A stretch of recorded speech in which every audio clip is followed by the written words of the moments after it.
আসসালামু আলাইকুম সবাইকে, আশা করি সবাই অনেক ভালো আছো। তো তোমাদের পরীক্ষা কিন্তু খুব কাছে যাচ্ছে। তো তোমাদের দাবি ছিল যে ওয়ান শট সিকিউগুলো দ্রুত দিয়ে দেওয়া। তো তোমাদের দাবির পরিপ্রেক্ষিতে আমরা আজকে মডার্ন ফিজিক্সের ওয়ান শট সিকিউ অলরেডি দেওয়া হয়েছে। আজকে হচ্ছে ওয়ান শট এমসিকিউ নিয়ে আমরা কথাবার্তা বলবো, খুব বেশি টাইম লাগবে না। ওকে, আর তোমাদের হচ্ছে অনেকেরই ডিমান্ড ছিল ভাই সেমি কন্ডাক্টরটা দেন। ইনশাল্লাহ আমরা খুব দ্রুতই সেটা দেওয়ার চেষ্টা করব। ঠিক আছে, আমার একটু পরীক্ষা পড়ে যাওয়ার কারণে হয়তো একটু লেট হচ্ছে হালকা, বাট খুব দ্রুত ইনশাল্লাহ তোমরা পেয়ে যাবে, প্যারা নেওয়ার পিছনে। ওকে, চল শুরু করি। তো তোমরা এখন এগুলা অলরেডি জানো, দৈর্ঘ্যের আপেক্ষিকতা সূত্র টুত্র এগুলা মোটামুটি জানা আছে। তো আমি ডিরেক্টলি চলে যাচ্ছি। 30 মিটার দৈর্ঘ্যের কোনো একটা বস্তু, 30 মিটার দৈর্ঘ্যের কোনো একটা বস্তু, তার মানে স্থির অবস্থায় দৈর্ঘ্য হচ্ছে লেটসে 30 মিটার, এল নট। এটা 0.5 বেগে যখনই গতিশীল হইলো, গতিশীল অবস্থার আপাত দৈর্ঘ্য কত, মানে এল কত? আমরা তো সূত্র জানি বা শিখছি, দ্যাট ইজ এল সমান সমান L naught into √1 - v² / c²।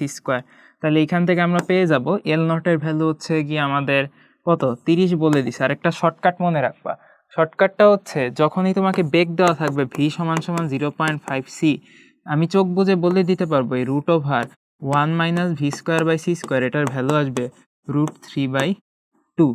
আবার যদি এরকম থাকে যে ভি এর ভ্যালু হচ্ছে 0.6 ইন্টু সি, আমি চোখ বুঝে বলে দিতে পারবো √1 - v²/c² এর ভ্যালুটা হচ্ছে 0.8। দেখো, তোমার ভি এর ভ্যালুটা যদি থাকে 0.8c, আমি চোখ বুঝে বলে দিতে পারবো √1 - v²/c², এটার ভ্যালু হচ্ছে 0.6। আবার যদি এরকম থাকে ভি এর ভ্যালু হচ্ছে √3/2 ইন্টু সি, আমি চোখ বুঝে বলতে পারবো 1 - v²/c² সমান সমান হচ্ছে 0.5। কীভাবে পাইছি? জাস্ট ক্যালকুলেশন করে আগাইলেই পাইতা। শর্টকাটটা মনে রাখলে তোমার ক্যালকুলেশনের জটিলতাটা কমে যাবে। তাইলে দেখো, তাহলে এইটার ভ্যালু এখন কত আসবে? যেহেতু আমাদের 0.5c বেগে গতিশীল, এটার ভ্যালু আসবে √3/2। বসায় দিলাম, ক্যালকুলেশন করলে আনসার চলে আসলো 15√3 মিটার। তাহলে 15√3 মিটার কত আসে? আমার ক্যালকুলেটার ইউজ করতেই হবে এখানে। আমি যদি একটু ক্যালকুলেটারটা চাপি, তাহলে এখানে চলে আসবে 15√3 দশমিকে নিলাম 25.9। ওকে, এটাই হচ্ছে আমাদের আনসার আর কি। এখন আসো, আমাদের আরেকটা হচ্ছে প্রবলেম চলে আসছে। দৈর্ঘ্যের আপেক্ষিকতা থেকে আমরা কি জানি? মুখস্থ কোয়েশ্চেন আর কি, মানে সূত্র দেখেই বলতে পারতেছো, দেখেই বুঝতে পারার কথা যে এইটা ঠিক, আর দেখেই বুঝতে পারতেছো যে এইটা কিন্তু ঠিক নাই। আর এইটা যদি ঠিক হয়, ক্যালকুলেশন করলে দেখবে এটাও ঠিক, জাস্ট উল্টা করলেই হবে, আনসার আসবে সি। এখন আসো, কোন একটা রকেটের গতিশীল দৈর্ঘ্য আর স্থির দৈর্ঘ্যের অনুপাত এত, রকেটের বেগ কত? গতিশীল দৈর্ঘ্য হচ্ছে এল, স্থির দৈর্ঘ্য হচ্ছে এল নট। তোমাকে দেখো কি দেওয়া আছে, তোমার এই দুটার অনুপাত দেওয়া আছে, তাই রকেটের বেগ জানতে চাইছে। মানে বলতে যাচ্ছে ওরা যে গতিশীল অবস্থায় দৈর্ঘ্য এল বাই স্থির অবস্থায় দৈর্ঘ্য এল নট, এটার অনুপাত হচ্ছে 1/3। তাহলে একটু চিন্তা ভাবনা করে বলো তো, এল এর ভ্যালু আসলে কত? L naught into √1 - v²/c² divided by L naught. L naught কাটা, এটার ভ্যালু হচ্ছে 1/3। এক কাজ করে, এই যে রুটের ভিতরে যে অংশটুকু আছে এটাকে স্কোয়ার করলে পেয়ে যাব 1 - v²/c², আর এই পাশে ডান পাশে স্কোয়ার করলে পাবো হচ্ছে 1/9। ক্যালকুলেশন করলে এখানে চলে আসবে v²/c² ইজ ইকুয়াল টু 8/9। তাহলে এখানে ক্যালকুলেশন করলে চলে আসবে v সমান সমান 2√2 ডিভাইডেড বাই 3 ইন্টু সি। তাহলে এইটাকে তোমার কিসে নিতে হবে? মিটার পার সেকেন্ডে নিতে হবে। তাহলে এটা যদি মিটার পার সেকেন্ডে তুমি নাও, সি এর ভ্যালু বসাইতে হবে হচ্ছে 3 × 10⁸ মিটার পার সেকেন্ড। আমার মনে হচ্ছে এটা কত আসা উচিত, মোটামুটি ক্যালকুলেশন করলে দেখবা ডি আসে। তাই একটু ক্যালকুলেশন করে দেখি কত আসে। ঠিক আছে, ডি আসছে। এখন দেখো এখানে কি বলছে, একটা বর্গাকার মাঠ ছিল যার বাহুর দৈর্ঘ্য ছিল 100 মিটার। নভোযান এত বেগে, নভোযানের কোন একটা যাত্রী মাঠের ক্ষেত্রফল কত পরিমাপ করবে? খেয়াল করে দেখো, নভোযানটা গতিশীল হয়েছিল কোন বরাবর? মাঠের দৈর্ঘ্য বরাবর, কাজেই প্রস্থ বরাবর ওর কিন্তু কোনো ভূমিকা নাই। তাহলে আমি যদি একটা এইভাবে আয়তকার মাঠ চিন্তা করতে পারি, লেটস সে এটা হচ্ছে আমাদের সেই বর্গাকার মাঠটা, আয়তকার মাঠটা না, বর্গাকার মাঠ। এখন এই বর্গাকার মাঠটার দৈর্ঘ্য বরাবর আমাদের হচ্ছে গিয়ে একটা রকেট গতিশীল হচ্ছে, ঠিক আছে? ভি বেগে গতিশীল, ভি এর ভ্যালুটা ওরা বলে দিছে, দ্যাট ইজ আমাদের 0.9c। তাহলে একটু চিন্তা ভাবনা করে তুমিই বলো, দৈর্ঘ্য বরাবর রকেট গতিশীল হয়েছে, তার মানে এই বর্গক্ষেত্রের দৈর্ঘ্য বরাবর দৈর্ঘ্যের সংকোচন ঘটবে, বা বর্গক্ষেত্রের এই দৈর্ঘ্য বা এই বাহুটাকে তার কাছে ছোট ছোট মনে হবে। সো অবভিয়াসলি এমনিতে অরিজিনালি বাহুটার দৈর্ঘ্য ছিল হচ্ছে কি আমাদের 100 মিটার বলে দিছে, বাট এখন কিন্তু 100 মিটার পুরো মাপতে পারবে না, ও হয়তো ছোট্ট একটু দৈর্ঘ্য মাপতে পারবে। আমরা ধরে নিলাম ওর মাপা ছোট্ট দৈর্ঘ্যটা হচ্ছে গিয়ে এল। ওকে, আর যেহেতু প্রস্থ বরাবর সে কোনো গতিশীল হয়টাই নাই, কাজেই প্রস্থ বরাবর দৈর্ঘ্যের কোনো সংকোচন হবে না। সো প্রস্থ যেমন আছে তেমন পুরাটাই মাপতে পারবে। তাইলে দেখো প্রস্থ যেমন আছে তেমন দৈর্ঘ্য কিন্তু চেঞ্জ হয়ে গেছে। তাহলে এখন নতুন যে ক্ষেত্রটা ও আসলে মাপবে বা ক্ষেত্রফলটা মাপবে, তার দৈর্ঘ্য দেখো একটু ছোট্ট হয়েছে, প্রস্থ কিন্তু যেমন আছে তেমন। কাজে প্রস্থ যদি যেমন আছে তেমন থাকে, প্রস্থ বরাবর 100 মিটারই থাকবে, দৈর্ঘ্য বরাবর আমাদের পরিমাপটা হচ্ছে এল। তাহলে এই এল এর মানটা কত আমরা যদি একটু দেখতে চাই, এল সমান সমান L naught into root over 1 - v²/c²। সবসময় তুমি ভি এর মান এইভাবে দেওয়া থাকলে v/c বের করবা, কত আসবে 0.9। তাইলে তুমি আমাকে বলো v²/c² কত আসা উচিত, এটা চলে আসবে 0.9²। তাহলে এই ভ্যালুটাকে তুমি এখানে বসায় দাও, বসায় যদি দাও তাহলে কত আসে একটু দেখো। এল নটের ভ্যালুটা হচ্ছে 100 root over 1 - v/c² that is 0.9²। এইখানে হচ্ছে এককটা হচ্ছে মিটার। তাহলে ক্যালকুলেশন করলে এইখানে কিন্তু তুমি আনসারটা পেয়ে যাওয়া উচিত।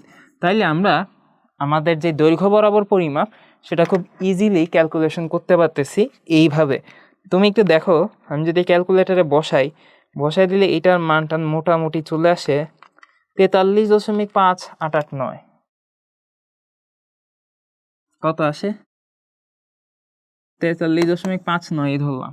তাইলে আমার দরকার হচ্ছে ক্ষেত্রফল কত মাপবে। দেখো এই বরাবর মাপতেছে 43.5 আর প্রস্থ বরাবর মাপতেছে 100, তাহলে ক্ষেত্রফলটা কত মাপবে বুঝতেই পারতেছো। ক্ষেত্রফলটা মাপবে হচ্ছে 100 ইন্টু 43.59। ক্ষেত্রফলের এককটা মিটার স্কোয়ার, আনসার চলে আসবে 43.59 মিটার স্কোয়ার। তাহলে এই যে আনসারটা হচ্ছে এত। ভুলে আবার এ দাগায় দিও না, তোমার কিন্তু ক্ষেত্রফলের কথা বলছে, দৈর্ঘ্যের কথা বলে নাই। 0.8c বেগে গতিশীল একটা রকেটের গতিশীল অবস্থায় দৈর্ঘ্য স্থির দৈর্ঘ্যের কত গুণ। মানে গতিশীল অবস্থায় দৈর্ঘ্যটা হচ্ছে এল আর স্থির দৈর্ঘ্যটা হচ্ছে কি আমাদের এল নট। তাহলে তুমি আমাকে বলো L/L0 বের করতে পারলে আমাদের কাজটা হয়ে যায়। একটা আরেকটার কত গুণ সেটা আমরা বের করে ফেলতে পারি। আর ক্যালকুলেশন করে দেখা যায় L/L0 এটা আসলে √1 - v²/c², এই ভ্যালুটা সমান।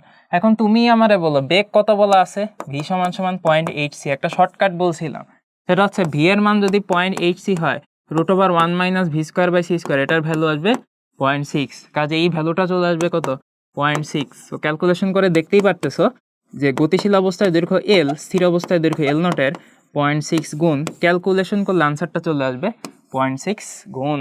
ঠিক আছে, এখন দেখো এখানে কি বলছে, কত দ্রুতিতে চললে দৈর্ঘ্য আদি দৈর্ঘ্যের 1/4 হবে। মানে গতিশীল অবস্থায় দৈর্ঘ্য আদি দৈর্ঘ্যের 1/4 হবে। দ্যাট ইজ আমাদের এলটা হবে এল নট ইন্টু 1/4। এখন আসো এল এর সমীকরণ কি, এল নট ইন্টু √1 - v²/c² সমান সমান এল নট ইন্টু 1/4। এল নট কাটা। এখন আসো √1 - v²/c² 1/4 স্কোয়ার করো, কত আসবে 1 - v²/c²। 1/4 স্কোয়ার করলে কত আসবে 1/16। ক্যালকুলেশন করলে এখানে দেখবা ভি এর ভ্যালু চলে আসবে √15/4 ইন্টু সি। এবার এটাকে মিটার পার সেকেন্ডে ক্যালকুলেশন করি। তোমরা মুখে মুখে করো না, তোমরা ক্যালকুলেটারে বসাই জিনিসটা করতে পারবা। আমার মনে হয় এইটা ভালো হবে বেশি। আনসার আসতেছে 2.9 × 10⁸ মিটার পার সেকেন্ড। আরেকবার একটু চেক করি। ঠিক আছে, ঠিক আছে, ওকে। এখন আসো মোট শক্তি কত। সহজ কথা, মোট শক্তি সমীকরণ ছিল আইনস্টাইনের বিখ্যাত E = mc²। ঝামেলা যেটা হলো আমরা অনেকেই ভুলে যাই এমটা আসলে কি। মনে রাখবা এমটা হচ্ছে আমাদের গতিশীল অবস্থায় ভর। স্থির অবস্থায় ভর, উত্তর হচ্ছে না। আবারও বলি গতিশীল অবস্থায় ভর। খালি এই জিনিসটা যদি মাথায় রাখো, এই টাইপের অঙ্কে আটকানোর কোনো সুযোগ তোমার নাই। তাহলে গতিশীল অবস্থায় ভর আমরা জানি m = m0 divided by √1 - v²/c²। তোমাকে বলে দিছে যে কণাটা এত বেগে চলমান, তার মানে আমরা বলতে পারি তো ভি সমান সমান হচ্ছে সি বাই √2। আমার কাজটা সবসময় এই ভ্যালুটা বের করা, √1 minus V square by C স্কোয়ারকে বের করা। তাহলে এইটা 1 মাইনাস ভি বাই সি, তুমি একটু তাকায় দেখো, এইটাকে আমি লিখতে পারি না ভি বাই সি সমান সমান 1/√3 লিখাই যায়। তাহলে দেখো 1/√3কে আমরা আল্লাহর নামে স্কোয়ার করলাম, স্কোয়ার করলে পরে কি আসবে 1 মাইনাস 1/3। ক্যালকুলেশন করো কত আসবে, √2 ডিভাইডেড বাই √3। কাজে আমাদের এই ভ্যালুটা পেয়ে গেছি আমরা, √1 minus V square by C square. বসায় দাও এম নটের জায়গায়, ক্যালকুলেশন করো √1 minus V square by C square, এটা কত আসবে √2/3। এইটার উল্টায় দাও √3/2 ইন্টু এম নট। এখন আসো এইখানে কণাটার মোট শক্তি বাইর করতে হবে, কত হবে দেখেই বুঝতে পারতেছো। আমাদের ই এর ভ্যালু তো জানো এমসি স্কোয়ার, এম এর ভ্যালুও জানি, তাহলে ই সমান সমান এমসি স্কোয়ার। যেহেতু আমি এম নটের ভ্যালু জানি না, রেখে দিব। আমাদের আলটিমেটলি এইখানে দেখো এম এর ভ্যালুটা চলে আসতেছিল, √3/2 এম নট সি স্কোয়ারের জায়গায় মিলায় দেখো, এটাই আনসার। ঠিক আছে, এটা মুখস্থ কোয়েশ্চেন। এক অ্যাটমিক মাস পার ইউনিট ভরের সমতুল্য শক্তি কত? তোমাদের দেখবা যে কোনো বইতে এটা লেখা আছে 933 মেগা ইলেকট্রন ভোল্ট, কোনো বইতে লেখা আছে 934 মেগা ইলেকট্রন ভোল্ট। দেখো কাছাকাছি আনসার দিবা, কোথাও লেখা আছে 932 মেগা ইলেকট্রন ভোল্ট। এখন তুমি অপশন দেখো, অপশনে কিন্তু এই কনফিউশন তিনটার একটা আছে শুধুমাত্র, কাছাকাছি আনসার কোনটা আছে 932, ওটাই দেখায় দিবা, বাকিগুলো ধারে কাছেও কিন্তু নাই। ওকে, এটার ক্যালকুলেশনটা কিভাবে করছি আমরা যদি একটু বলতে চাই, A1 AMU তোমরা কেমিস্ট্রি থেকে জানো, এটার ভ্যালু আসলে 1.66 × 10⁻⁻27 কেজি। এই পরিমাণ ভরকে আমি যদি শক্তিতে কনভার্ট করি, কতটুকু শক্তি পাওয়া যাবে সেটাই হচ্ছে হিসাব, এবং শক্তির এককটা হবে মেগা ইলেকট্রন ভোল্ট এককে। ঠিক আছে, কোয়েশ্চেনের ডিমান্ড অনুযায়ী। তাহলে দেখো এইটাকে যদি আমি ভর চিন্তা করি, আমাকে যেটা করতে হবে ই সমান সমান এমসি স্কোয়ার, এম এর ভ্যালু কত 1.66 × 10⁻⁻27, সি এর ভ্যালু হচ্ছে 3 × 10⁸ হোল স্কোয়ার। এককটা হচ্ছে আপাতত জুলে রাখলাম। ক্যালকুলেশন যদি করি, তোমরাও করো, 3 × 10⁸ হোল স্কোয়ার 1.66 × 10⁻⁻27, ক্যালকুলেশন করলে আনসারটা আসতেছে হচ্ছে 1.494 10⁻10 জুল। এখন এটাকে কিসে নিতে হবে, মেগা ইলেকট্রন ভোল্টে নিতে হবে। মনে রাখবা, আগে তুমি মেগা ইলেকট্রন ভোল্টের কথা মাথা থেকে ঝেড়ে দিয়ে ইলেকট্রন ভোল্টে নাও। ইলেকট্রন ভোল্টে নিতে হলে কী করতে হয় আমাদেরকে, এটারে ইলেকট্রনের চার্জ দিয়ে ভাগ করতে হয়। আমরা যদি এটাকে ইলেকট্রনের চার্জ দিয়ে ভাগ করি, দ্যাট ইজ 1.494 × 10⁻⁻10 ডিভাইডেড বাই ইলেকট্রনের চার্জ, দ্যাট ইজ 1.6 × 10⁻⁻19, এককটা তখন হয়ে যায় ইলেকট্রন ভোল্ট। আমার আনসারটা চলে আসে মোটামুটি এইখানে আমি যেটা দেখতে পাচ্ছি সেটা হচ্ছে 9.3375 × 10⁸ ইলেকট্রন ভোল্ট। এখন এটা কিসে নিতে হবে, মেগাতে নিতে হবে। মেগাতে নিতে হলে কী করতে হবে, 10⁻6 দিয়ে ভাগ দিতে হবে। ভাগ যদি দেই, আমার এখানে ক্যালকুলেশনে আসতেছে 933.75 MeV। ক্যালকুলেশন করলে আনসারটা মোটামুটি দেখো 932-এর কাছাকাছি চলে আসতেছে। ওকে, চলো, এত বেগে গতিশীল একটা ইলেকট্রনের কথা বলছে, সো এটার ভর যদি নাও দিত তাও তুমি জানতা, নিশ্চল ভর তাও দিয়ে দিছে, সেটা হচ্ছে এম নট। এটা বেগ বলে দিছে, এর চলমান ভর এম জানতে চাইছে। So quite easy question. M সমান সমান M naught divided by √1 minus V square by C square. শর্টকাটটা খাটাবো, বেগটা কত দেওয়া আছে, ভি সমান 0.8c। শর্টকাটটা কি, √1 minus V square by C স্কোয়ারের ভ্যালু এখন হবে 0.6। ওকে, তাহলে ডিরেক্টলি বসিয়ে দেই এম নট ডিভাইডেড বাই 0.6। 0.6কে উল্টায় দিলে দেখবে এটা চলে আসে 5/3 × এম নট। এম নটের ভ্যালু তো জানা আছে, 5/3 × 9.1 × 10⁻⁻31 কেজি। এটা ক্যালকুলেশন করলে মোটামুটি আসবে 1.66, আচ্ছা 9.1, মোটামুটি 15-16 × 10⁻31, মানে 1.5 × 10⁻30। আচ্ছা, এইটার মতো কাছাকাছি আসবে মনে হয়। একটু ক্যালকুলেশন করে দেখি কত আসে। 5/3 9.1, ঠিক আছে, এটাই আসবে। আর একক দেওয়া নাই, বুঝতেই পারতেছো, কেজি আর কি, সবগুলা কেজিতে। আচ্ছা, এত গতি সম্পন্ন ইলেকট্রনের ভর কত, এটা হচ্ছে গতিশক্তি দেওয়া আছে। গতিশক্তি মানে কি? ইকে দেওয়া আছে। এই কোয়েশ্চেনটা ভালো কোয়েশ্চেন, ঠিক আছে, বরিশাল বোর্ড 22-এ আসছিল। সো তোমরা জানো যে যখনই ইলেকট্রনের গতিশক্তি দেওয়া থাকবে বা ক্ষুদ্র ক্ষুদ্র কণার গতিশক্তি দেওয়া থাকবে তখন কিন্তু তোমার নিউটনীয় বলবিদ্যা খাটাইলে একটু প্যারা, ঠিক আছে। আর যেহেতু এখানে তোমাকে বলেই দিতেছে যে ইলেকট্রনটার ভর কত, তুমি চিন্তা করো নিউটনীয় বলবিদ্যা অনুসারে তুমি এটা সলভ করতে পারতা কিভাবে? তুমি বলতা ভাই এই গতিশক্তি দেওয়া আছে, তাহলে হাফ এম ভি স্কয়ার সূত্র খাটায়। এখন তুমি ঠান্ডা মাথায় চিন্তা করো নিউটনীয় বলবিদ্যা অনুসারে তোমার যদি আনসার করার চান্সই দিত, তাইলে কিন্তু এইখানে তোমার বেগ দেওয়া থাকতে হইতো, গতিশক্তি বেগ দেওয়া থাকলে তুমি ভর বাইর করতে পারতো। তার অপশন নাই। তার মানে তোমার একমাত্র অপশন এটা থেকে তোমাকে রিলেটিভিটির রেসপেক্টে ক্যালকুলেশন করতে হবে। কারণ রিলেটিভিটি অনুসারে তোমার ইকের ফর্মুলাটা কি ছিল একটু মনে করায় দেয়। রিলেটিভিটির রেসপেক্টে ইকের ফর্মুলাটা ছিল হচ্ছে আমাদের এইটা। এইখান থেকে তোমার ইকে দেওয়া আছে, তুমি নিশ্চল অবস্থার ভর জানো, তুমি আলোর বেগ জানো, অবভিয়াসলি তুমি এমটা বের করতে পারবা। তাহলে এমটা কত আসবে আমরা যদি একটু ক্যালকুলেশন করি। প্রথম কথা হলো এখানে গতিশক্তিটাকে ইলেকট্রন ভোল্টেক দেওয়া আছে, তাহলে এটাকে আমরা জুলে নিতে হবে। জুলে নিতে হলে কি করতে হবে? আমরা তো সবাই কম বেশি এটা জানি যে আমরা যদি ইকেটাকে জুলে নিতে চাই তাহলে এইটাকে গুণ দিতে হবে ইলেকট্রনের চার্জ দ্বারা, বা সহজ কথায় ইলেকট্রনের চার্জটা এখানে জাস্ট গুণ আকারে আছে, গুণ করে দাও। কত আসবে? 1.6 × 10⁻⁹ গুণ করে দিলে এককটা হচ্ছে জুল। তাহলে এইখানে ক্যালকুলেশন করলে চলে আসবে 16 স্কোয়ার করলে কত হয়? 256। তাইলে এইখানে আমার আসবে 2.56 × 10⁻⁻13 জুল। ওকে, লাস্ট আমরা একটা ক্যালকুলেশন চেক দিব। এই যে ছোট ছোট ক্যালকুলেশনগুলো আছে না, যে আমরা মুখে মুখে করতেছি, ভার্সিটিতে কিন্তু এটা কাজে লাগে, কারণ ঢাকা ভার্সিটিতে বা বিভিন্ন ভার্সিটিতে ক্যালকুলেটর থাকে না। তাহলে এই ছোট ছোট ট্রিক্সগুলো এখন তোমাদের জানার দরকার নেই, যেহেতু বোর্ড পরীক্ষায় ক্যালকুলেটর থাকবেই। আমরা যখন ভার্সিটি অ্যাডমিশন টেস্টের ক্লাসে যাব তখন কিন্তু এগুলো খুব ছোট ছোট ট্রিকগুলো আমরা ডিসকাস করব, ঠিক আছে? আচ্ছা, এখন আসো এইখানে আমি হচ্ছে এটা পেয়ে গেলাম। তাইলে আমরা যেটা করতে পারি, ইকের মানটা তো আমি জুল এককে বসায় দিতে পারি। তাহলে ইকের মানটা আমি জুল এককে বসায় দিই। 2.56 × 10⁻⁻13 is equal two m - m0 c²। এখন আসো এইখান থেকে ভাই আমি আগে m - m0টাই বের করি। কিভাবে বের করব? আলোর বেগের বর্গ দিয়ে এটাকে ভাগ করে দিব, ঠিক আছে?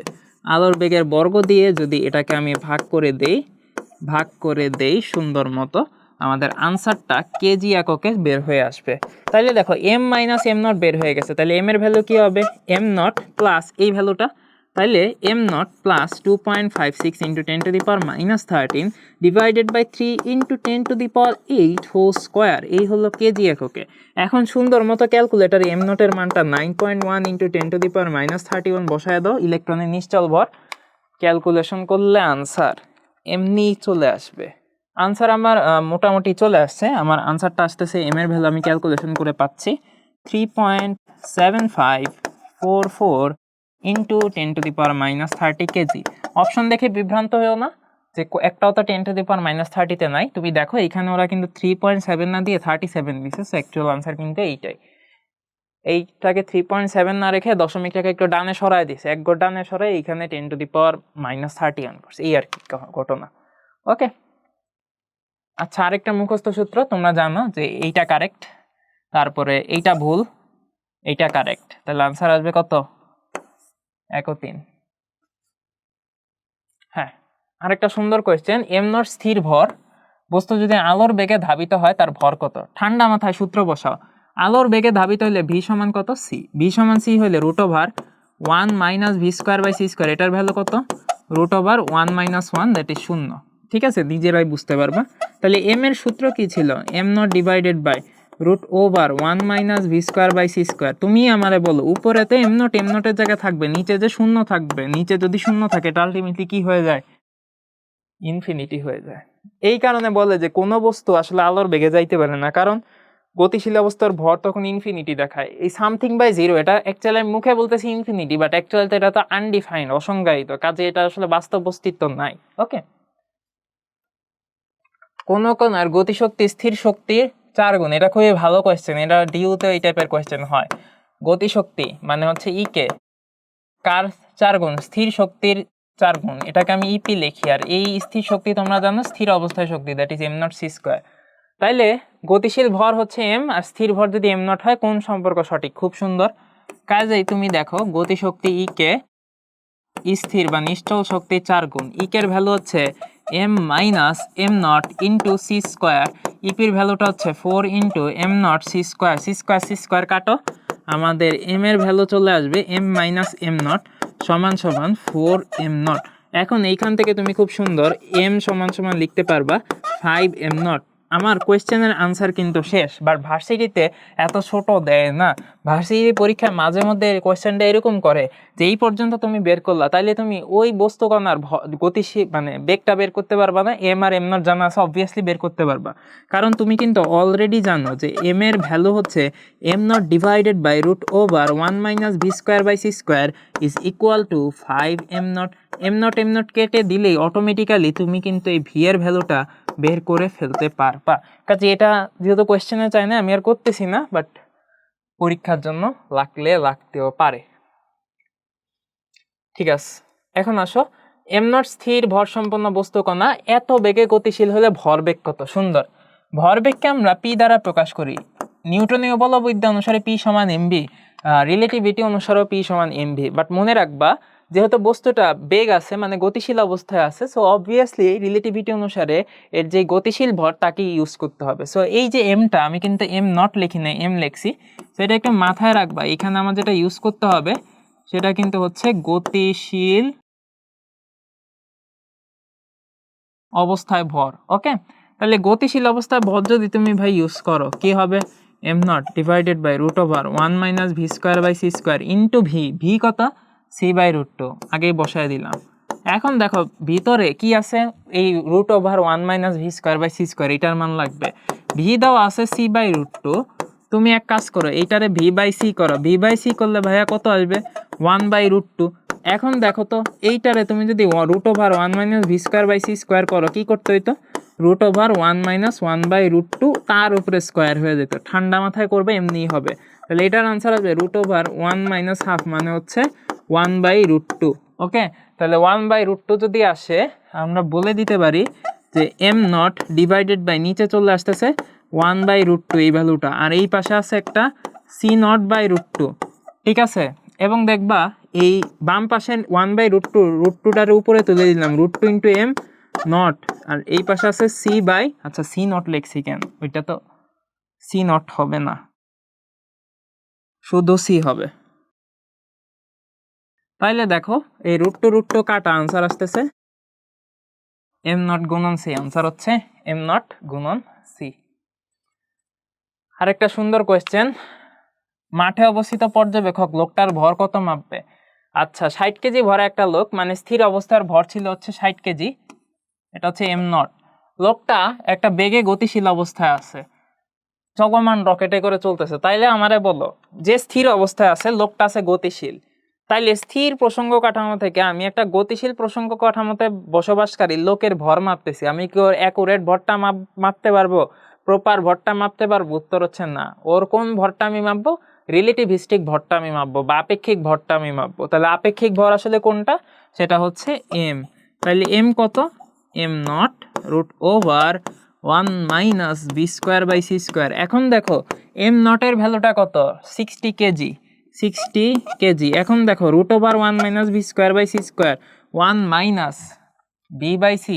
দেখো ভি এর ভ্যালু 0.8 হইলে বলছিলাম যে আমাদের root over 1 minus V square by C square, এটা ভ্যালুটা মোটামুটি 0.6 চলে আসে। তাহলে এটা যদি কেজি এককে বসাই ক্যালকুলেশন করে দেখবা আনসারটা 100 কেজি আসতেছে। ঠিক আছে, 100 কেজি আসতেছে। এরপরে দেখো ইলেকট্রনের নিশ্চল শক্তি কত? তাহলে এইখানে তোমার দরকার ই সমান সমান এম নট সি স্কোয়ার, এই ভ্যালুটা বসানো। আগে তুমি দেখো তোমার ডাটা কত সুন্দর মতো তোমাকে দিয়ে দিছে ওরা, ইলেকট্রনের নিশ্চল ভর দিয়ে দিছে, তাহলে ইলেকট্রনের নিশ্চল শক্তি মাপা কোনো ব্যাপার? এখন দেখো এম নটের ভ্যালু তুমি বসায় দাও 9.1 ইন্টু 10⁻31, আলোর বেগের বর্গ তো বুঝতেই পারতেছো, স্কোয়ার করে দিবা। এটা কি মুখে মুখে করা যাবে? দেখি তো। 9.1 3কে স্কোয়ার করলে 9, 10⁻31, আর এইখানে 10⁸কে স্কোয়ার করলে 10⁻16।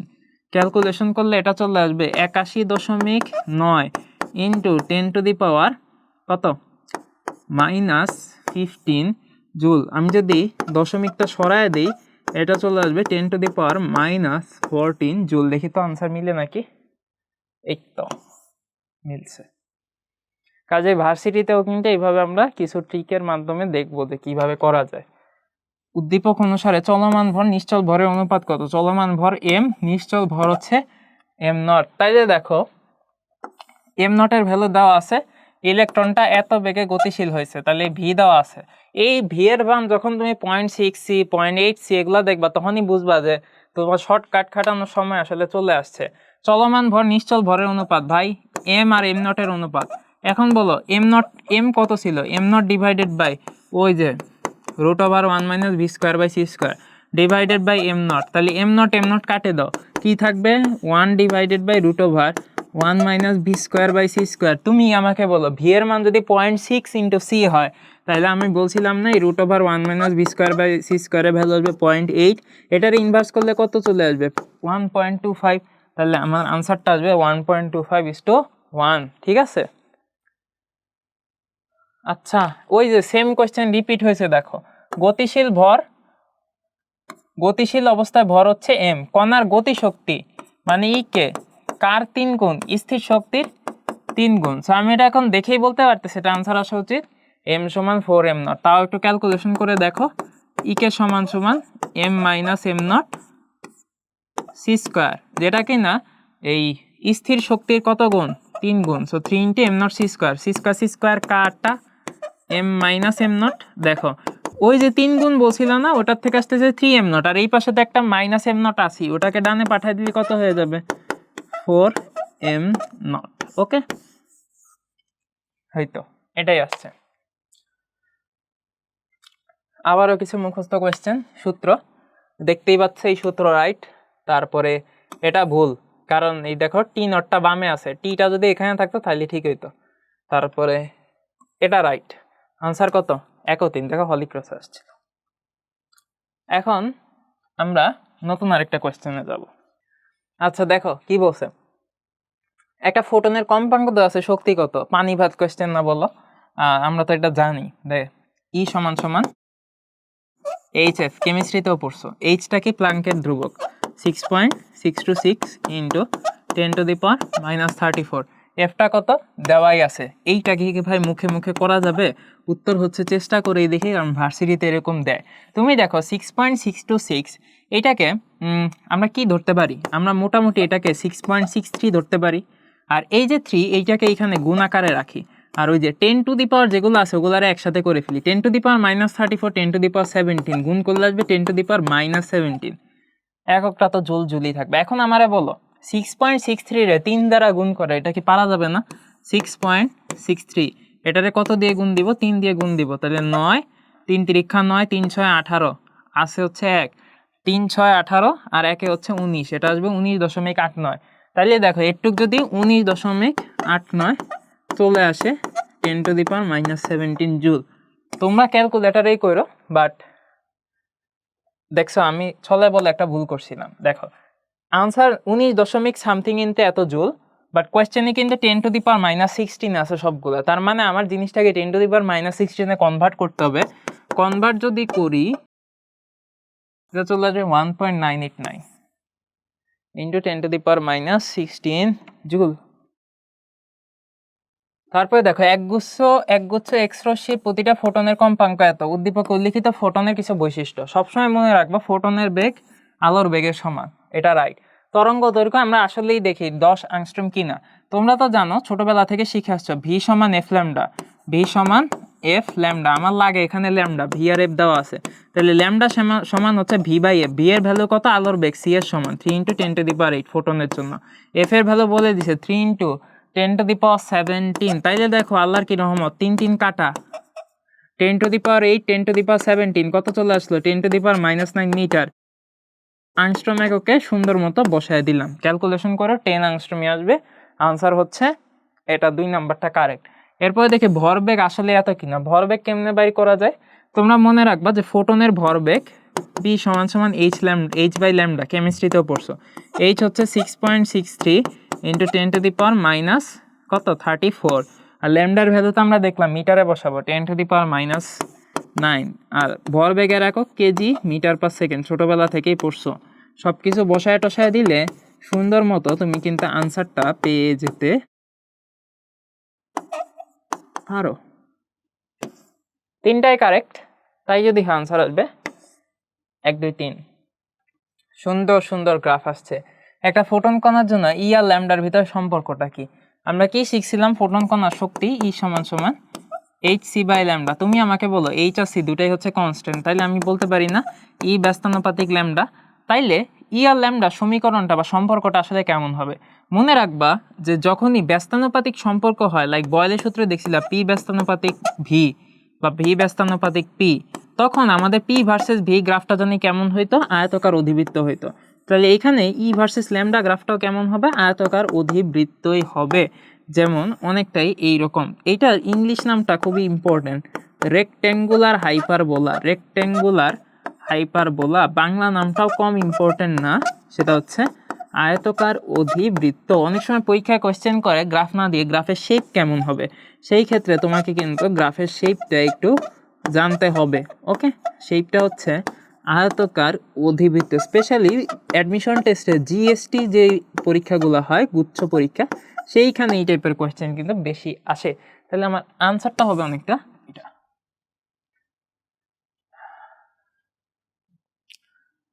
আপতিত বিকিরণের কম্পাঙ্ক এবং তার নিবৃত্তি বিভবের পরিবর্তনের মধ্যে অ্যাকচুয়াল গ্রাফ অ্যাকচুয়ালি কোনটা? প্রথমে চোখের দেখায় বুঝতেছে এই দুইটা হবে না, কারণ এই দুইটার সাথে তোমার বইয়ের ওই চ্যাপ্টারে কোনো গ্রাফের মিল নাই। তাইলে ভাই কোনটা হবে? তোমাকে আমি বলি, তোমরা একটা সূত্র শিখছিলা, সেটা হচ্ছে যে আপতিত ফোটনের শক্তি, দ্যাট ইজ ই ফোটন সমান সমান কার্যাপেক্ষক ডাব্লিউ নট প্লাস হচ্ছে আমাদের নিবৃত্তি বিভব ই ইন্টু ভি। ঠিক আছে, এইখানে দেখো ভিটাকে আবার স্টপিং ভোল্টেজ বলি, ওরা ভি নট দিয়ে লিখছে, ওয়াই অক্ষ বরাবর প্লট করছে। তাইলে আমরা একটু সামনে আগাই। আমার কাকে কাকে ভার্সেস কাকে প্লট করছে? কম্পাঙ্ক ভার্সেস নিবৃত্তি বিভব। সো কম্পাঙ্কটাকে ওরা মিউ দ্বারা লিখছে, নিবৃত্তি বিভবকে লিখছে ভি নট দ্বারা। তাইলে আমি এখানে ফোটনের এনার্জিটাকে লিখতে পারি না এইচ মিউ, আর ডাব্লিউ নটের এনার্জিটা ভ্যালু লিখতে পারি না H mu not plus E into V not. তাইলে দেখো তোমাকে এখানে কি ভার্সেস কি গ্রাফ দেওয়া আছে? তোমাকে এখানে কম্পাঙ্ক ভার্সেস স্টপিং ভোল্টেজ গ্রাফ দেওয়া আছে। তাহলে এক কাজ করি, যেহেতু ওয়াই অক্ষ বরাবর ভি নট আছে, ই ভি নটটাকে বামে সরায় দিই। তাহলে ই ভি নট আমরা লিখতে পারবো H mu minus H mu not. তোমাকে ওয়াই অক্ষ বরাবর ভি নট আছে, তুমি ই দ্বারা ভাগ করে দাও, H by E into mu minus H mu naught divided by E. খুব সুন্দর মতো মনোযোগ দিলে তুমি দেখতে পারবা ওয়াই অক্ষ বরাবর আছে হচ্ছে এই ভি নট, যেটাকে তুমি মনে মনে ওয়াই কল্পনা করো। এক্স অক্ষ বরাবর আছে হচ্ছে এই মিউ, যেটাকে তুমি এক্স কল্পনা করো। আর এক্সের আশেপাশে যে বাকি অংশটুকু আছে, এটাকে তুমি মনে মনে সি কল্পনা করতে পারো। আর এক্সের সাথে যে আছে এটাকে তুমি এম কল্পনা করতে পারো। সো অবভিয়াসলি দেখেই বুঝতে পারতেছো গ্রাফটা হচ্ছে একটা সরল রেখা, যেটার স্ট্রাকচার হচ্ছে ওয়াই সমান এম এক্স প্লাস সি। এখন খেয়াল করে দেখো এম এর ভ্যালুটা পজিটিভ নাকি নেগেটিভ? এম এর ভ্যালুটা দেখতেই পাচ্ছ এইখানে পজিটিভই আসতেছে। এম এর ভ্যালুটা এইচ বাই ই, এটা কিন্তু একটা পজিটিভ ভ্যালু। সো গ্রাফটা হবে, ঢালটা হচ্ছে পজিটিভ, গ্রাফটা উপরের দিকে উঠতেছে। তাইলে এ নাম্বার গ্রাফটা উপরে উঠতেছে, বি নাম্বার গ্রাফটা উপরে উঠতেছে, কোনটা হবে? হবে হচ্ছে, তুমি ওয়াই ছেদক সিটা দেখো, ওয়াই ছেদক সিটা হচ্ছে নেগেটিভ ক্যালকুলেশন অনুসারে minus H mu naught divided by E. Mu naught কিন্তু কনস্ট্যান্ট সূচন কম্পাঙ্ক যেটা। তাইলে সি যদি নেগেটিভ হয়, তুমি এ নাম্বারের গ্রাফটা দেখো, এখানে যে ওয়াই ছেদক সি আছে এটা কিন্তু পজিটিভ। আমরা জানি যে ওয়াই অক্ষের যে ছেদক সেটাই হচ্ছে কি আমাদের সি, এখানে সিটা কিন্তু পজিটিভ, কাজেই এ হবে না। এখন আসো এ বাদ, তাইলে বি অপশন আছে, বিটা হইতে পারে। তুমি দেখো এই গ্রাফটাকে যদি পিছনে যদি বর্ধিত করা হইতো, তাইলে এটা ওয়াই অক্ষটাকে নেগেটিভ দিকে ছেদ করতো, অর্থাৎ ওয়াই ছেদক সিটা অ্যাকচুয়ালি নেগেটিভ। তার মানে আমাদের গ্রাফ হবে এইটা। এখন যার বই পড়া আছে ন্যূনতম একবারও, তোমরা কিন্তু দেখা মাত্র এই গ্রাফটা বি দাগায় দিতে পারবো মুখস্থ। বাট কীভাবে ইকুয়েশন থেকে গ্রাফটা হয়েছে এটা একটু দেখাই দিলাম। আমাদের সিকিউ ক্লাসটাতেও কিন্তু এই গ্রাফটা কিভাবে আসছে আমরা বিস্তারিত দেখাইছি। এছাড়া আমাদের বোর্ড রিভিশনে যারা ছিল জানো যে বিস্তারিত এগুলো দেখানো হয়েছে। ওকে, সুন্দর কোয়েশ্চেন। গতিশক্তি ভার্সেস কম্পাঙ্ক। গতিশক্তিকে ওরা বলেই দিছে E into V naught, that is Y অক্ষ বরাবর রাখছে ই ভি নটকে, আর এক্স অক্ষ বরাবর রাখছে হচ্ছে কম্পাঙ্ককে, এবং বলছে বিসি বাই বিডি এটা কি নির্দেশ করে? বিসিটা কি? বিসিটা হচ্ছে আমাদের এই যে লম্ব, আর বিডিটা হচ্ছে ভূমি। সো বেসিক্যালি ওরা লম্ব বাই ভূমি জানতে চাইছে, মানে আমাদের লম্ব বাই ভূমি আসলে কি? এই যে এই অ্যাঙ্গেলটাকে যদি আমি থিটা ধরি, এমনিই ধরলাম, আমরা বলতে পারি না যে টেন থিটা সমান সমান এই যে লম্ব বাই ভূমি, that is BC by BD. Basically tan থিটাটা এই রেখাটার কি নির্দেশ করতেছে? ঢাল নির্দেশ করতেছে। সো বেসিক্যালি আমরা এই রেখাটার ঢাল কি নির্দেশ করে তাই ওরা জানতে যাচ্ছে। তাহলে ঢাল কি নির্দেশ করে আমরা ইকুয়েশন থেকে আসি। গতিশক্তি ভার্সেস কম্পাঙ্ক, আইনস্টাইনের ফটোতড়িৎক্রিয়া সমীকরণ অনুসারে আমরা বলতে পারি সেটা হচ্ছে আপতিত ফোটন এর শক্তি কিসের সমান? নিবৃত্তি বিভব ডাব্লিউ নট প্লাস হচ্ছে ইভি নট গতিশক্তির সমান, যোগফলের সমান। ই ফোটনটাকে আমি কম্পাঙ্কের রেসপেক্টে এইচ মিউ লিখতে পারি, তবে আমার পছন্দ হচ্ছে এইচ এফ লেখা, কম্পাঙ্ককে এইচ এফ দিয়ে লিখতে ভাল লাগে। আর নিবৃত্তি বিভব হচ্ছে এইচ এফ নট, আর গতিশক্তি হচ্ছে ইভি নট। সুন্দর মতো ইভি নটটাকে বামে পাচার করো, ডানে হচ্ছে চলে আসবে তোমার H F minus H F not. এখন আসো, এই যে ইভি নট এটাকে মনে মনে ওয়াই কল্পনা করো, কারণ কি এটা ওয়াই অক্ষ বরাবর আছে, এফটা আছে এক্স অক্ষ বরাবর, এটারে মনে মনে এক্স কল্পনা করো। এখন আইসে দেখো তো তুমি, এই এক্স এর সাথে যে আছে সেটাই হচ্ছে এইচ, তাহলে এটার আমরা ঢাল এম বলতে পারি। আর এক্স এর পাশে যে আছে সে হচ্ছে সি। এখানে দেখো সি এর মানটা হচ্ছে এইচ এফ নট। ওকে, এইখানে আর আমি দিয়ে ভাগ দিলাম না, কারণ আমার ওয়াই অক্ষ বরাবর আগের বার আমি তো স্টপিং ভোল্টেজ নেই, আছে গতিশক্তি, ভাগ দেওয়ার দরকার নাই। সো এই গ্রাফের ঢালটা কি নির্দেশ করে? তুমি একটু তাকায় দেখো তো, এই গ্রাফের সমীকরণের যে এমটা সেটা কি নির্দেশ করে? প্লাঙ্ক কনস্ট্যান্ট বা এইচ নির্দেশ করতেছে না? আনসার হচ্ছে প্লাঙ্কের ধ্রুবক। ঠিক আছে, আরেকটা অঙ্ক গ্রাফের, দিনাজপুর বোর্ড 22 আসছিল। দেখো কি কি দেওয়া আছে, সূচন কম্পাঙ্ক দেওয়া আছে এফ নট। তাইলে আমারে বলো কার্যাপেক্ষক বের করার কোনো ব্যাপার? কার্যাপেক্ষকের সমীকরণ কি ছিল? ডাব্লিউ নট সমান সমান এইচ, আচ্ছা মিউ নটই লিখি, এইচ এর ভ্যালু হচ্ছে 6.626 ইন্টু 10⁻−34, মিউ নটের ভ্যালু হচ্ছে 5 ইন্টু 10⁵ ইন্টু 10⁻14। তাহলে ক্যালকুলেশন হবে জুল এককে। এইটা কি মুখে মুখে করা যাবে? আশা করি যাবে। 6.63 যদি 5 দিয়ে গুণ দিই, 30, 33, 33.33-এর মতো আসবে। 33-এর মতো যদি আসে, এটা আসে 33 ইন্টু 10⁻20 জুল। এটাকে যদি আমি আর একটু সামনে আগাই, তাহলে এইটা চলে আসবে ক্যালকুলেশন। তোমরা ক্যালকুলেটারে করলেও দেখবে মোটামুটি এই ভ্যালুটাই আসতেছে। ওকে, ঠিক আছে। এখন আসো, উদ্দীপকে আপতিত আলোর কম্পাঙ্ক কত? তুমি দেখতেছো এখানে সূচন কম্পাঙ্ক দেওয়া আছে। সূচন কম্পাঙ্ক জানা থাকা মানে কার্যাপেক্ষক জানা থাকা। কার্যাপেক্ষক তোমার জানা আছে, তোমাকে ওরা বলছে আপতিত আলোর কম্পাঙ্ক কত। তুমি আগে আমারে বলো আপতিত আলোর কম্পাঙ্ক মানে কি? তোমার এফ জানতে হবে। এফ জানতে হইলে তোমার আসলে আপতিত যে ফোটন, সেই ফোটনটা শক্তি জানতে হবে। সো তোমার জানতে হবে ই ফোটন, তোমার দেওয়া আছে ডাব্লিউ নট, তোমার এক্সট্রা লাগবে কি? গতিশক্তিটা লাগবে, কারণ তোমরা তো অলরেডি দেখছো যে আমাদের ই ফোটন সমান সমান ছিল, ই ফোটন সমান সমান ছিল কি ছিল? ডাব্লিউ নট প্লাস গতিশক্তি, that is E K. W not আগের অঙ্কে বের করছি, ই ফোটন আমার লাগবে, গতিশক্তিটা লাগবে। গতিশক্তিটা কত দেখতে হবে। দেখো এইখানে ওয়াই অক্ষ বরাবর গতিশক্তি এবং এক্স অক্ষ বরাবর আমাকে এফ কে প্লট করা হয়েছে। তাইলে তুমি একটু তাকায় দেখো যে আমাদের স্পেসিফিক কোনো পয়েন্টের গতিশক্তি দেওয়া আছে কিনা। দেওয়া আছে, সেটা হচ্ছে এই যে বি পয়েন্ট, যেটা এই পয়েন্টের আমাদের গতিশক্তিটা দেওয়া আছে। দেখো আমি যদি একটু এইখানে দেখাই তোমাদেরকে, 8 ইলেকট্রন ভোল্ট। কাজে 8 ইলেকট্রন ভোল্ট হচ্ছে ওর গতিশক্তি। তাহলে গতিশক্তি যদি আমার জানা থাকে, তাহলে কিন্তু আমার কাজটা অনেক বেশি সহজ। কিভাবে সহজ? ই ফোটন, এটাকে আমি লিখি এইচ এফ।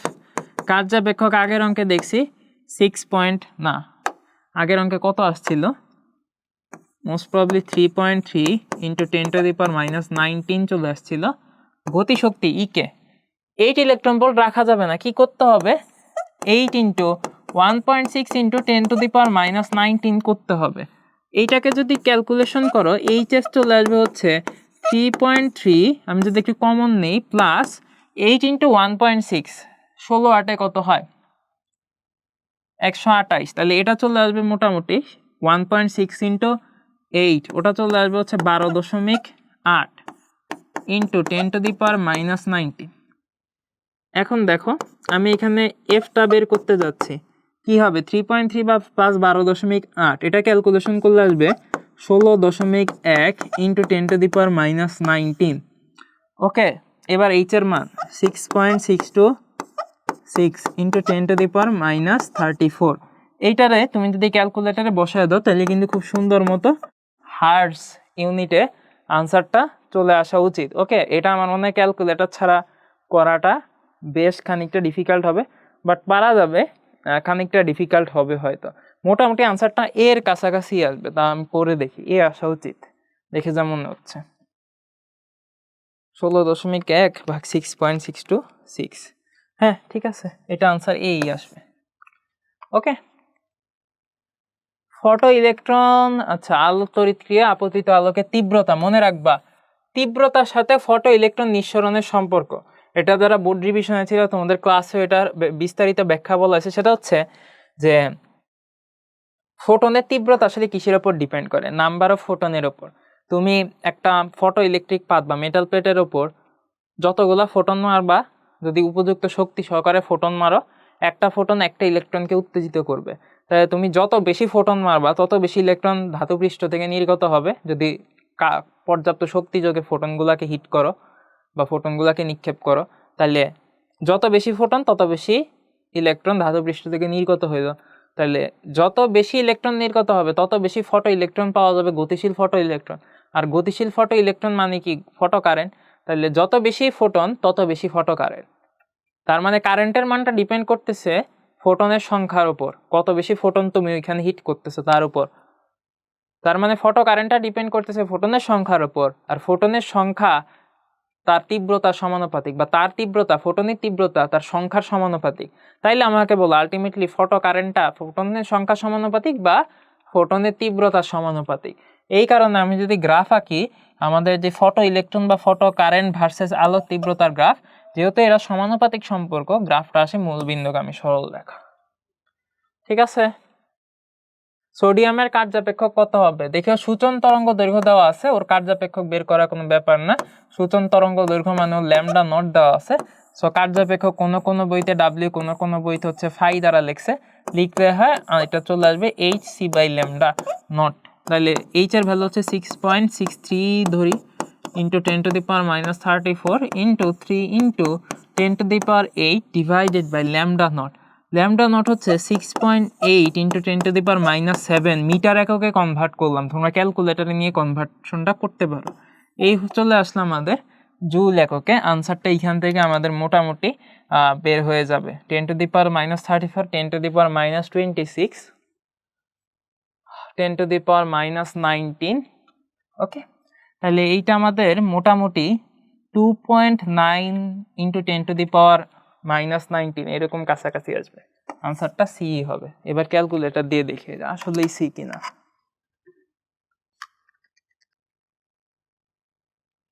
ঠিক আছে, এটাই আনসার।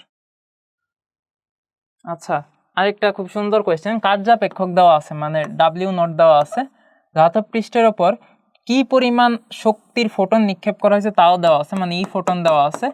আসলে সব কিছুই দেওয়া আছে, তোমার বের করতে হবে সর্বোচ্চ গতি শক্তিটা কত, মানে ই কেটা কত। তাহলে আমরা তো সমীকরণ জানি যে ই ফোটন, এটা ফোটনের শক্তিটা দুইটা কাজে ব্যয় হয়, একটা হচ্ছে কার্যাপেক্ষকে আর একটা হচ্ছে গতিশক্তি, ইলেকট্রনের গতিশক্তিতে।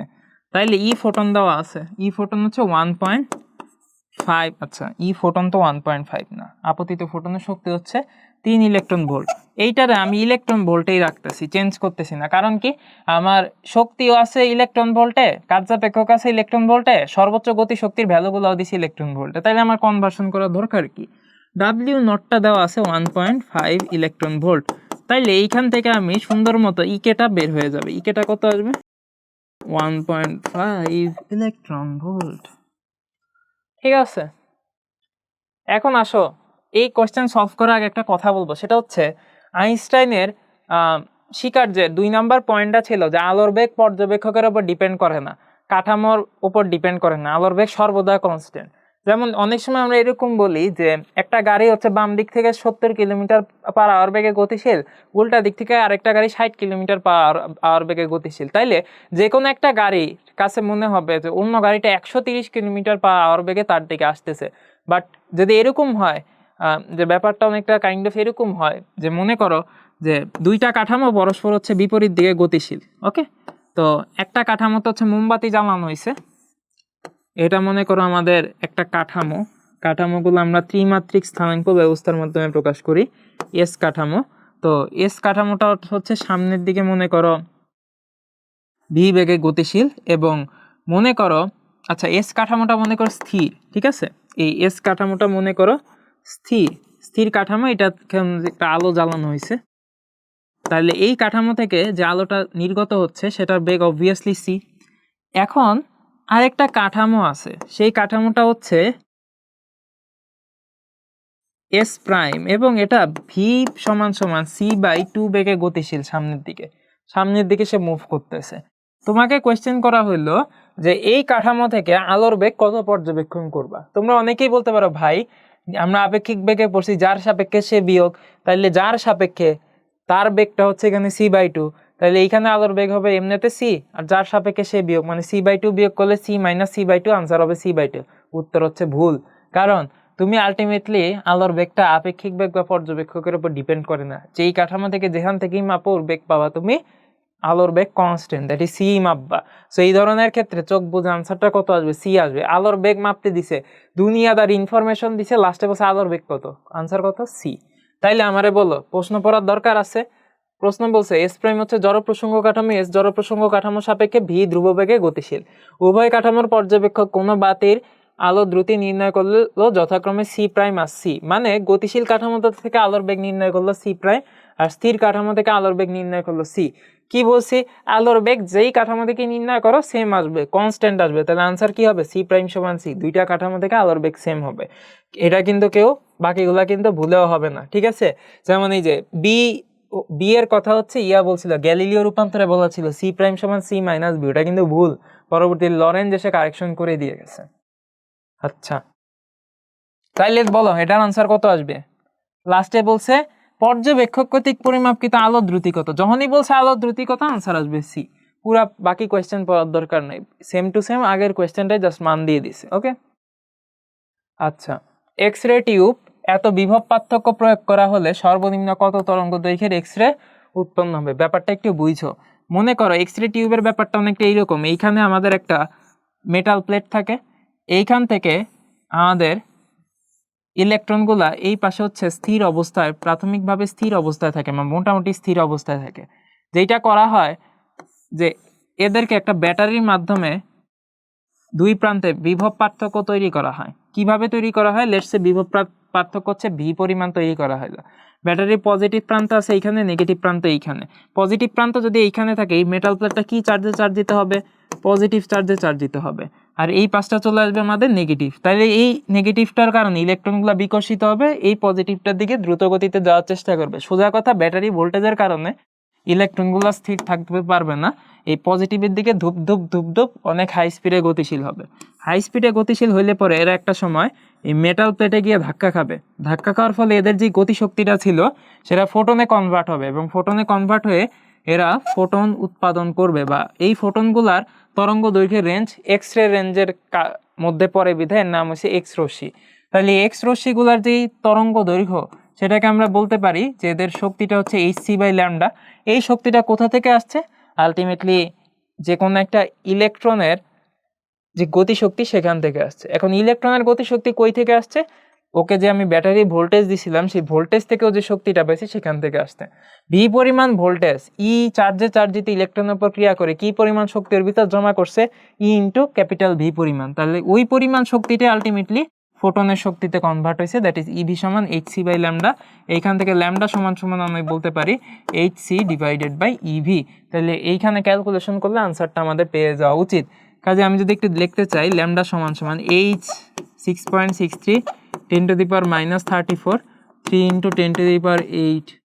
ইভি এর ভ্যালু কত, ই এর ভ্যালু হচ্ছে 1.6 × 10⁻19। দেখো ভি এর ভ্যালু কিন্তু 20 ভোল্ট না, 20 কিলো ভোল্ট, এটারে 20 × 10⁻20 10⁻³ লিখলাম। ওকে, এইটা ভাই তুমি হাত ক্যালকুলেটরে টুপটাপ করে ফেলতে পারবা। কত আসে দেখি।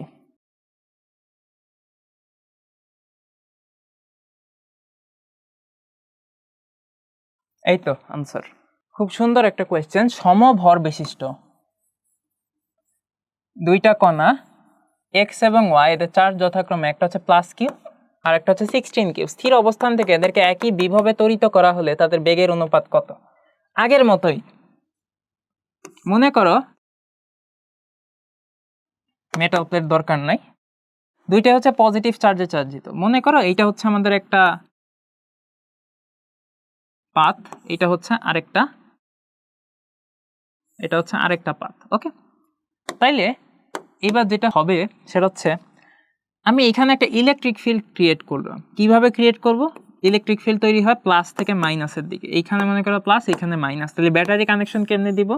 এইখানে বড় মাথা, এইখানে ছোট মাথা, এই।